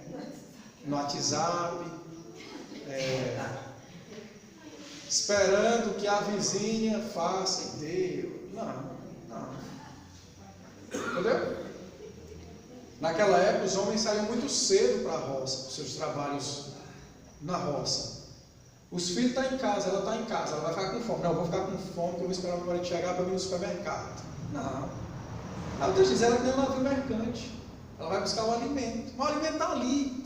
Ela foi na videira, ela foi na vinha, trouxe lá uns cachos de uva para poder espremer, fazer um suco por menino e tal. Entendeu? Ela foi lá na roça buscar o milho, buscar o trigo. As nossas avós e as mães de algumas aqui fizeram isso. O marido foi lá para a destoca e ela foi para a roça quebrar o milho para fazer um cuscuz no menino mastigar. Ela é um navio mercante. Entendeu como é? Então, é os dons dessa mulher. Ela não é uma mulher preguiçosa. E ela não é relapsa com as suas atividades. Então, o texto toca e vai para frente. Então, veja, ela se levanta cedo. Ela não come o pão da preguiça. Ela levanta cedo. Ainda é noite, já se levanta. Ela levanta cedo, entendeu? Ela providencia as coisas. O texto diz que ela dá mantimento, tarefas para as servas dela. Então ela se levanta e arruma as coisas. Mas talvez alguém diga assim, não pastor, mas essa mulher é empoderada, olha as servas dela. Você tem mais servas do que essa mulher. Olha, lá na sua cozinha tem um negócio branco, quadrado, que você bota coisas e você diz para ela, conserva, não é para estragar. E ela lhe obedece. Como é o nome dela? Geladeira. É a sua serva, não é não? Antigamente as mulheres tinham que fazer comida sempre na conta, porque não tinha como guardar. A carne tinha que salgar para não estragar. Ela é trabalho dela. Ela podia dizer para uma filha, olha, salga essa carne. Não, hoje você chega lá e bota na geladeira e diz para a geladeira, não estraga. Se você estragar, você está demitida. Geladeira obedece. E o pior, nem reclama. Aí você chega para a máquina de lavar e bota as roupas lá, é bem limpinho, viu? E esse encardido aqui pode dar seus pulos e tire. A bichinha obedece. Lava, enxágua, e torce a roupa para tirar a água. Só falta sair estendida. E nos lugares frios a roupa já sai seca. Não é uma serva? Eu acho que é, rapaz. Alguém aqui vai buscar lenha para acender seu fogo? Não. Aí você chega lá para o seu fogão, acende lá o seu fogo. Então, essa mulher, ela é uma mulher que não come o pão da preguiça.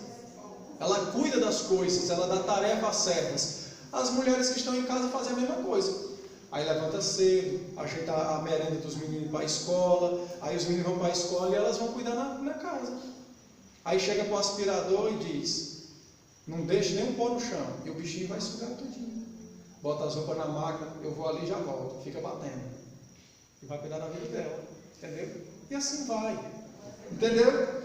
Então, ela é uma mulher que cuida da casa dela. Vamos adiante para a gente ir embora. Examina uma propriedade, compra, eita, agora, aí pastor, essa mulher ganhadeira de dinheiro. Examina uma propriedade, adquire-a, planta uma vinha com as rendas do seu trabalho. Ela é uma mulher econômica. Ela é uma mulher econômica, ela não faz roupa. Ela faz roupa. O dinheiro lá, ela conversou com o marido, o texto diz que o marido confia nela, eles viram, não, vamos empregar aqui nessa terra e plantar uma vinha. Vai gerar mais riqueza para a família. Ela é uma mulher econômica. Ela não é uma mulher que olhou para as unhas, esse esmalte é rosa, aí podia ser preto. Aí tira, aí eu vou falar mal do trabalho de Fátima, né? Vamos mudar. Pinta as unhas com Fátima. Mas ela é uma mulher econômica, ela é uma mulher equilibrada, ela é uma mulher que não joga as coisas fora. Entendeu? E o pensamento dela é de fazer com que a família prospere. Por que ela foi comprar uma terra? Por que o texto diz que ela foi comprar um vestido? Mas foi comprar uma terra. O texto diz que ela planta uma vinha. Significa dizer que ela está visando o futuro da família. Então naquela terra o marido trabalha, o filho trabalha. Entendeu? Nada além disso. Ela foi juntando um dinheirinho lá do que ela fazia aparecer uma boa propriedade. E ela foi. Outra coisa, que a submissão, como eu disse, não anula os dons das mulheres. Por que o texto diz que ela examinou uma terra? Talvez ela conhecesse mais da terra que o marido. Tem algum pecado? Não. A inteligência. Deus deu um dom para ela. Ela viu, rapaz, essa terra é boa, é melhor do que aquela. As mulheres. Eu planto uma semente e não nasce, há nenhuma planta e nasce. Deus deu dons para ela.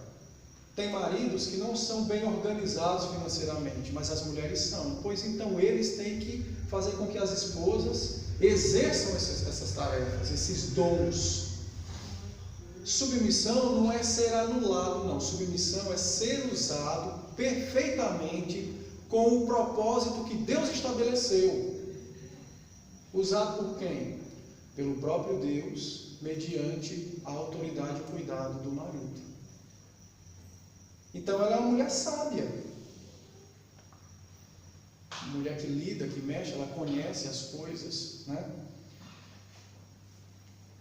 Cinge os lombos, fortalece os braços, a disposição dela, né? Ela percebe que o seu ganho é bom, a sua lâmpada não se apaga, ou seja, é uma mulher cuidadosa. Lâmpada apagada no Antigo Testamento era sinal de pobreza, porque o azeite era caro. Então deixar a lâmpada acesa é sinal de que há fartura na casa. Não é que eles estragavam as coisas, mas isso aqui é um sinal de que a casa está bem. Entende? Então ela contribui com o bem-estar da casa dela, né? A lâmpada não se apaga, não é aquela mulher que faz dívidas e tal. Mete a mão no fuso, pega na roca, ou seja, para afiar, porque o texto diz que ela é artesã. Então ela compra o linho e ela vai fazer a linha. Não espera nada dado, não. Hoje aqui a gente está no mundo do fast food, tudo é pronto. As mulheres não querem aprender mais nada, querem aprender a bordar, tricotar. Aí, hoje está na moda roupa de tricô, roupa não sei das quantas. Aí não sabe fazer, não pode comprar, ou fica pedindo ou se lamentando. Não, vai estudar, vai aprender e tal. Então ela mete a mão e faz. E está bem na vida ela, né? Ela é uma mulher generosa, veja que ela socorre o aflito no 20, né? No tocante à casa dela, as coisas estão sempre em ordem, vai chegar o frio, a neve, mas as roupas já estão prontas, porque ela faz, né? Então o marido não vai passar frio, os filhos não vai passar frio e tal, é uma mulher cuidadosa nesse sentido. Faz cobertas, ela se veste bem, ela é uma mulher que também se veste bem, ela não é vaidosa, mas ela é modesta, usando coisas boas. Então ela se veste em linho de púrpura, é uma mulher bem apresentada. 23, o resultado de tudo isso é o quê? Olha o texto diz, seu marido é um dos juízes daquela cidade. Agora, qual é a cidade que vai se querer ser dirigida por um homem que a mulher dele é a pior da cidade? Ninguém quer. Ninguém quer. Qual é a igreja que vai querer o pastor que pastorear a igreja se a mulher dele é a ovelha mais rebelde da igreja? Ninguém quer. Então veja que Deus fez tudo perfeito. O homem tem as responsabilidades, a sua autoridade, e as mulheres cooperam e as coisas se encaixam. O resultado o marido é estimado entre os juízes. Não diz que ela aparece na capa da Veja, não, diz que o marido dela é estimado entre os juízes, né? Se assenta entre os anciãos, julga a cidade e tudo mais.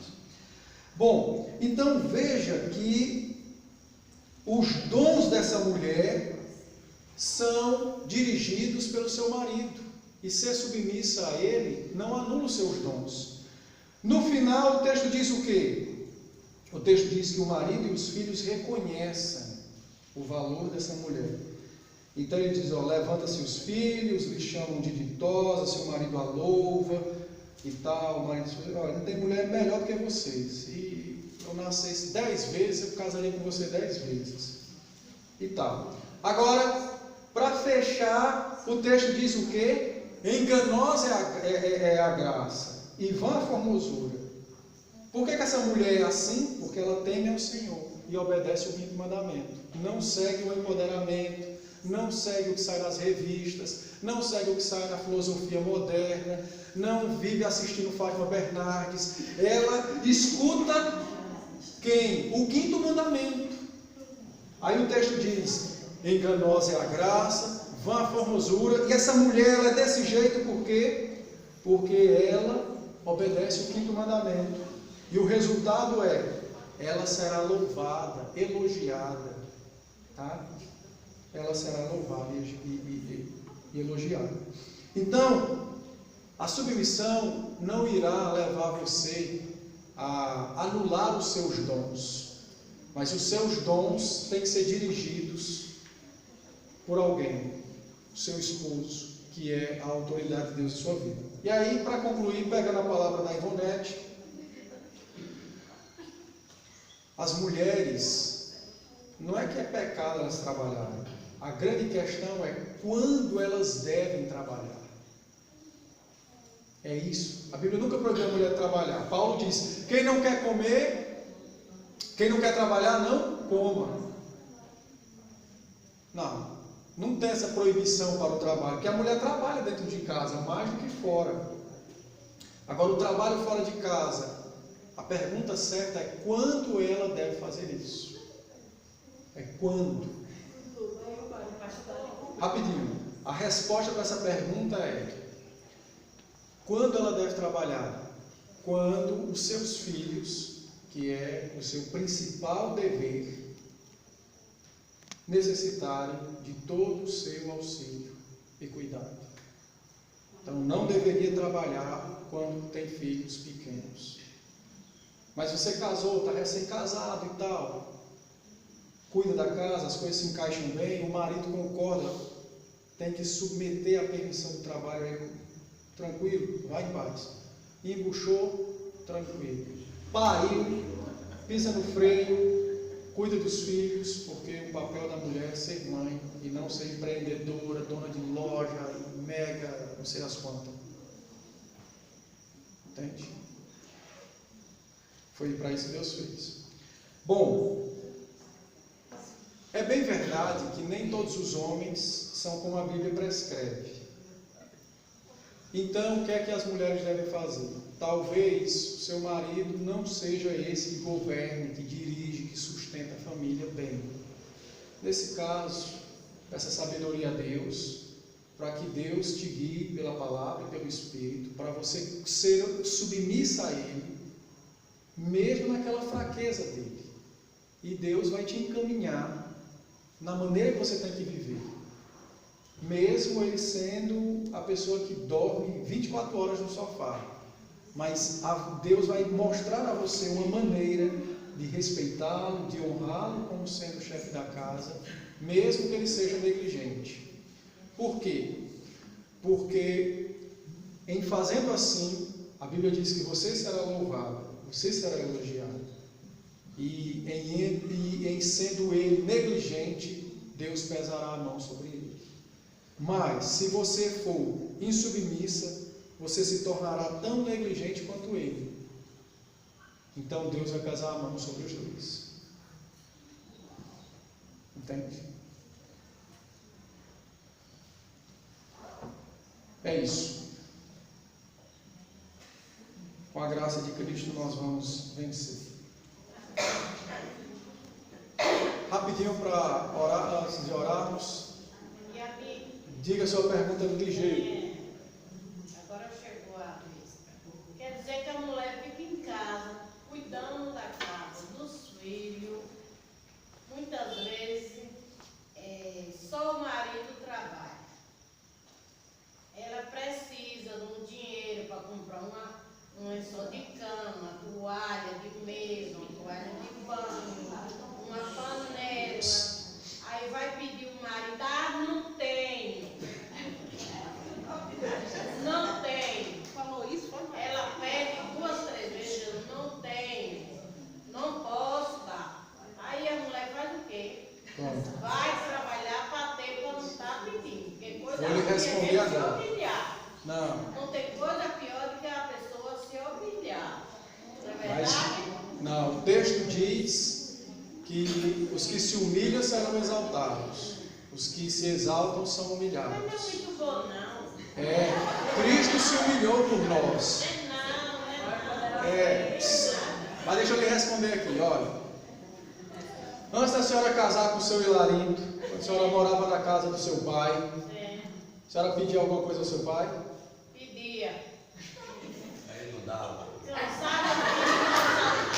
Cansada de pedir uma sandália havaiana, que a outra já estava cheia de arame, ele dizia, não tem dinheiro esse dia não. Ficava. Certo. Se eu tivesse uma galinha, se eu tivesse uma ovelha, aí eu ia vender.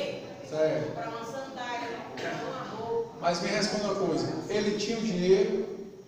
Devia ter, porque ele disse que era fazendeiro, né? Pronto. Devia ter. Então veja, quem pecou? Foi ele que não lhe deu ou foi a senhora que pediu? Deve ter sido ele. Foi ele quem pecou, porque ele foi omisso. Se Deus deu a ele o papel de governar a casa, uma das coisas de quem governa é sustentar a casa. Olha, os maridos precisam aprender isso. Assim como a gente às vezes compra uma ferramenta com muita alegria, deveríamos também ter a mesma alegria em comprar uma panela, uma colher, uma coisa de casa. Isso é um desvio do coração. Mas eu vou tratar disso domingo. Domingo aqui nós vamos acertar as contas com os camaradas. Mas olha, não olhe assim. Veja pelo outro lado. Deus colocou os homens para suprirem as mulheres, para elas não correrem os perigos que os homens correm nos trabalhos lá fora. Agora, como eu disse, infelizmente, tem homens que são negligentes e quebram o 5º mandamento, e aí não cuida das suas casas. Não cuida das necessidades da casa. O pecado é deles, somente deles, entende? Isso é uma coisa que nós não podemos esquecer. Então, por exemplo, se a senhora tem uma filha e uma neta, oriente elas, olha, você vai casar, procure o melhor homem possível. Não olhe a beleza, olhe as... Onde vai achar esse homem? Onde é a igreja. A igreja, aos pés de Cristo. Tem que procurar um homem que seja um servo de Cristo. Encontra. A grande questão é que hoje as mulheres não querem mais homens crentes. Mesmo que tenha, não quer. Vamos orar. Cadê que ora? Não ora por isso. Senhor, abençoa, traz homens bíblicos para cá. Não ora. Temos que orar por isso também, tá? Mas fique em paz. É melhor o que a Bíblia diz: os que se humilham serão exaltados, e os que se exaltam serão humilhados. Então não queiramos isso para nós, a exaltação. Queiramos que Cristo nos exalte por obedecermos a Ele, tá? Vá.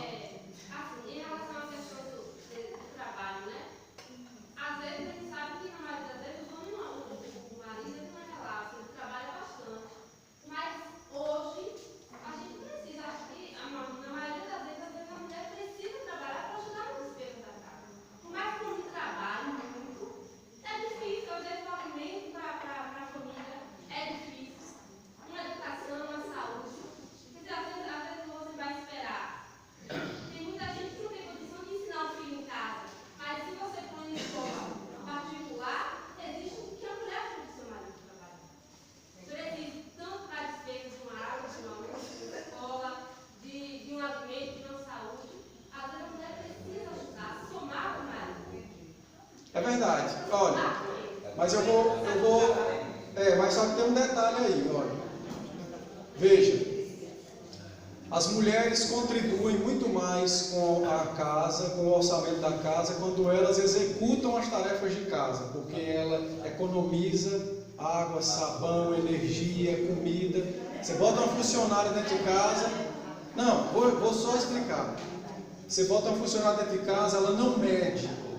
Se ela puder gastar uma quiboa de uma vez, ela gasta. A esposa não. E tá. Então essa é a primeira coisa. Escute, essa é a primeira coisa. A esposa vai sempre cuidar mais da casa porque é sua propriedade. Ela vai sempre zelar mais pela casa que é dela. Então nisso ela já ajuda. Em segundo lugar, as mulheres podem ajudar seus maridos? Podem. Elas podem desenvolver tarefas sem deixar a casa. Essa é a grande questão. Toda vida, quando se pensa em trabalho, só se pensa em sair de casa. Como se em casa você não tivesse o que fazer. Não. Nós podemos desenvolver dons, habilidades, talentos. As mulheres poderiam buscar tarefas que elas pudessem executar dentro de casa, sem sair de suas casas, e ajudar os seus esposos com a renda das mãos. O texto que a gente leu mostrou uma mulher que fazia artesanato. Então, hoje você tem, ela é nesse pinta-falda. Vai ficar rico? Não. Mas ela pode, com essas fraldas, contribuir na despesa de casa. Eu emprestei 200 reais a Gil. Olha, emprestou 200 reais. Entendeu? Eu quero de volta.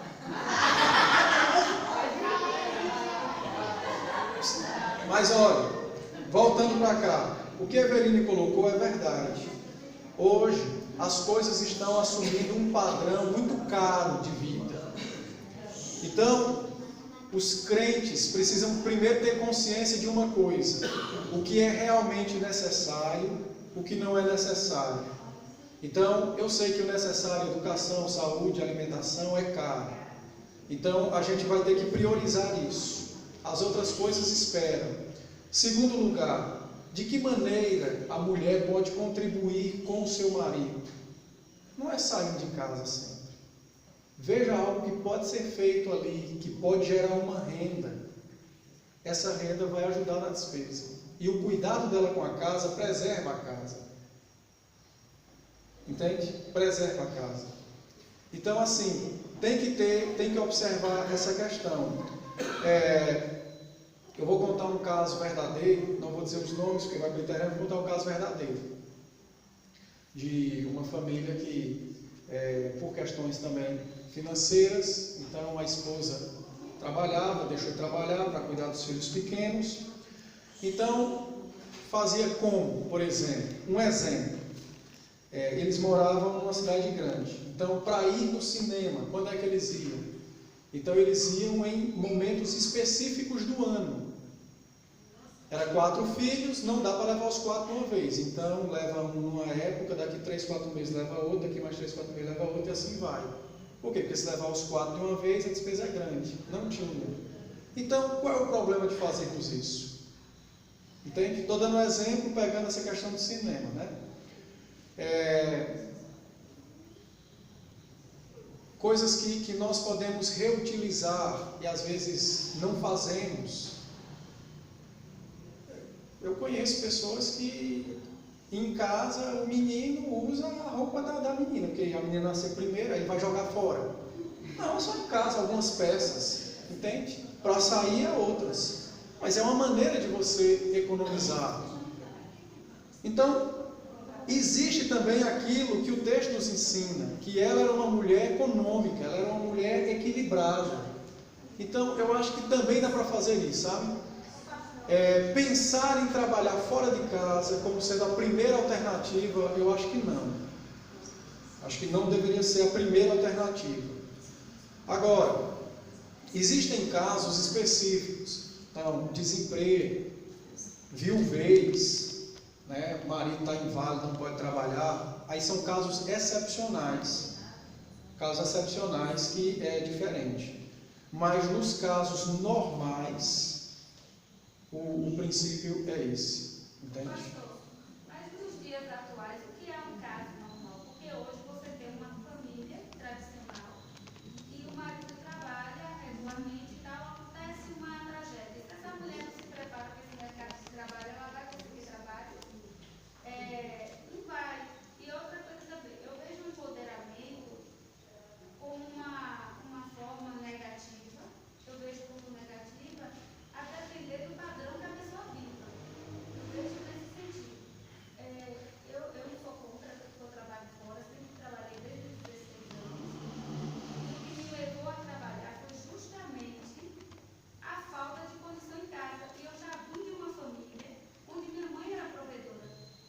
Então já estava errado, né?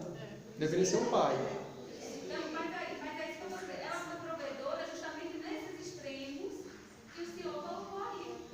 De que ela não tinha um marido, o marido era um beberrão, tantã. Então, E aí, sim, mas ela se viu forçada a trabalhar. E ela não estava preparada, teve que se submeter a vários trabalhos, costureira durante o dia, enfermeira à noite, tudo. Aprendeu tudo instantaneamente. Um dia precisava de uma coisa, eu sei aplicar injeção, então vou lá. Então foi isso, vou aqui. Então, assim, isso há 40, eu estou falando de 44, 45 anos atrás. Hoje em dia as coisas estão mais difíceis do que naquela época, porque naquela época não tinha tantas mulheres dispostas a trabalhar. Agora o que eu vejo é assim, eu trabalho fora, tenho minhas tarefas domésticas, que eu não abandono, mas em contrapartida eu vejo que eu sou submissa no marido, em relação a respeito, mas ele, em contrapartida, ele é companheiro. A gente quando eu decidi que eu ia mandar meu filho para estudar fora, eu tive que abrir mão de uma pessoa para me ajudar. Que também ajudava ele, porque lá em casa a gente nunca teve, desde que se casou, nunca teve. Trabalho doméstico é de mulher, e trabalho feminino e trabalho masculino. Nunca, sempre existiu o companheirismo. veja, Sandra, olha, é o seguinte, as mulheres, ela não pode, por exemplo, pensar em se preparar para trabalhar numa ocasião qualquer, numa eventualidade. Não deve ser assim o princípio. O princípio é o seguinte, a Bíblia nunca defendeu a ignorância para as mulheres e o conhecimento para os homens. Mas as mulheres precisam entender que o conhecimento, alguma formação que ela possua, a função principal dessa sua formação é contribuir com o seu lar. Essa é a primeira coisa, ou seja, de que maneira eu posso aplicar a minha formatura no bem-estar dos meus filhos e do meu esposo. Segundo lugar, como eu usarei isso na igreja, para a glória de Deus? Tudo é para a glória de Deus, mas em termos de aplicação, execução, em primeiro lugar em casa, segundo lugar na igreja. Veja, uma eventualidade, aconteceu uma eventualidade, um desastre qualquer da vida. Nós temos que nos lembrar que Deus continuará sendo nosso provedor, mesmo nas eventualidades. Ela vai sofrer mais, vai depender das condições daquela época, entende? Vai depender das condições. Porém, uma coisa que as mulheres nunca podem pensar é de estudar para se manter. Não, sempre temos que entender que Deus é quem vai nos manter. No caso das mulheres pelos homens e os homens pelo Senhor, porque Ele é quem nos dá saúde, inteligência e tudo mais, entende? Então, por exemplo, a Rebeca estuda. Já me fizeram essa pergunta. Sim, e aí a Rebeca estuda e vai fazer o que com o estudo dela? Ela vai usar aquilo que Deus der a ela de conhecimento para servir ao marido e os filhos dela. Sim, Então, deixa eu perguntar, rapidinho. Rebeca não vai ter uma profissão? Não. A Rebeca, ela vai ser mulher. Ela vai escolher uma área que ela queira estudar e se formar apenas para servir ao seu marido e aos seus filhos. Porque quem tem que ter profissão é homem, não é mulher. O empoderamento criou isso. Quem tem que ter profissão é os homens. É por isso que os homens não se preparam, não desejam, não buscam. Agora, casou, aí tem um filho, o marido morreu, é preciso que ela seja professora. Então ela vai exercer a profissão de professora, como de médica, como de advogado, o que quer que seja. Mas ela existe no mundo para ser mulher, para ser mãe, para ser esposa. Não é para executar uma tarefa na sociedade. E ela exercer duas coisas, isso implica numa divergência com Deus? Porque é essa pergunta que eu queria Implica. Por quê? Implica porque o tempo que ela está fora, ela não está cumprindo aquilo que ela deveria fazer. Então, por exemplo, você tem filhos. Os seus filhos são pequenos. O tempo que outros estão aconselhando eles, era você que está fazendo isso. Eu concordo no sentido. Quando eu tive meu Entendeu? filho, eu não tinha como trabalhar. Fiz o quê? Durante 2 anos e 8 meses, eu cuidei do meu filho, porque eu achava que ele precisava disso. Quando eu vim morar aqui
entendo, Wilson, eu entendo o que você está querendo dizer. Olha, é o seguinte, eu não sou juiz da consciência de ninguém. Agora, o que a Bíblia prescreve é que as mulheres foram feitas mesmo, para cuidar de suas casas, e os homens para cuidar das mulheres. Porque a Bíblia diz, os homens cuidam das mulheres, as mulheres cuidam de suas casas. Um dos cuidados do homem para com a mulher é o sustento. A gente tem que ter cuidado, porque nós estamos no mundo, e muitas vezes o padrão de vida que o mundo nos impõe nos força a ir contra Deus. Então, nem toda vida, as nossas necessidades são realmente necessidades. Entende? E isso leva a gente a trabalhar e tudo mais. Então nós também temos que ver isso. Volto a dizer, não estou dizendo que eu sou contra a mulher trabalhar, que a Bíblia também não proíbe. Porém, não, enquanto ela tem filhos pequenos, ela não deve trabalhar, porque o dever dela é cuidar dos filhos, que é o que o texto diz. O que eu entendi, o que eu quero entender Entendeu? é isso. Eu não estou. O que eu quero entender é isso.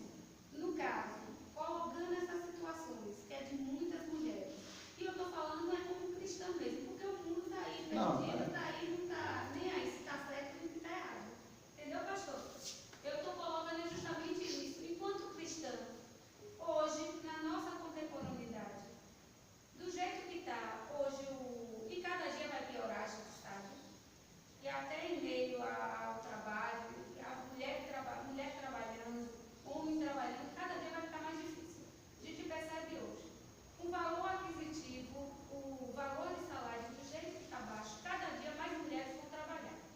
Independente de assumir a função de submissão ou não, eu estou vendo, para ter uma ideia, eu tenho um casal de amigos nosso, tudo conhecido no São de amigos, que a maior confusão da família é porque a mulher quer ser a submissa, mas só que ela quer ser uma submissa que ela quer ter direitos, ela não quer ser. Eu cheguei para ela e falei, minha filha, tem duas questões. Ser submissa não é, ela conhece a palavra, tal, mas ela acha que o marido também conhece a palavra, mas ele acha sempre assim, rapaz, se eu não posso dar o que ela quer dar, ela tem que trabalhar. Só que ela não quer, porque ela usa a Bíblia nesse sentido de que, eu sou a mulher que cuida da casa, e ela cuida realmente do filho e da casa. Mas ele tem que me dar tudo. Gente, hoje é assim. A situação, hoje ele não pode colocar meu menino na escola particular. Aí eu sou professora de escola pública. Sinceramente, eu tenho vergonha de dizer. Mas hoje eu não colocaria um filho meu numa escola pública. Mas aí, Sandra, é o seguinte, veja, olha. É o seguinte, olha. Se você olhar, o que nós vamos sempre encontrar brechas para justificar a nossa ação. É um plano de saúde, a escola e tal. O que nós temos que fazer é o seguinte, isso é que tem que estar no nosso coração. E aí, vou finalizar respondendo você, Evelino. Então, hoje a nossa família precisa disso para ter uma vida razoavelmente boa, sendo bem pé no chão nas nossas necessidades. Então, o esposo não ganha o suficiente, ela ganha. O que é que deve se fazer? Viver a vida inteira desse jeito? Não. Então, o que tem que assentar no coração é, olha, o modelo que nós estamos vivendo não é bom. Nós vamos pedir misericórdia a Deus, viver isso por algum tempo, mas vamos trabalhar para que ele possa crescer e ter mais. Entende? Então, é isso que tem que ser feito. Entende? Porque senão nós vamos, entra ano, sai ano, a gente vai estar sempre encontrando uma coisa para justificar isso. Entende? Agora, lembrar que assim, cada caso é um caso, o princípio é geral, e ele vai se aplicar à nossa vida da maneira como Deus estabeleceu. Nós é que temos que adequar a nossa vida ao princípio bíblico, né? Bom, vamos orar. Numa outra oportunidade eu vou tratar sobre os homens e aí a gente ajuda mais ainda, né? E voltando atrás, eu não ajudo eles na casa, porque o dinheiro que eu ganho é só para a minha saúde. Ele que se vira. Aí já ajuda. Se ele não gasta dos seus remédios, ajuda. Água, luz, colchão, mas se ele está comigo, eu vou fazer isso. Lógico. E me amar até que a morte separe. Vamos orar então, meus irmãos.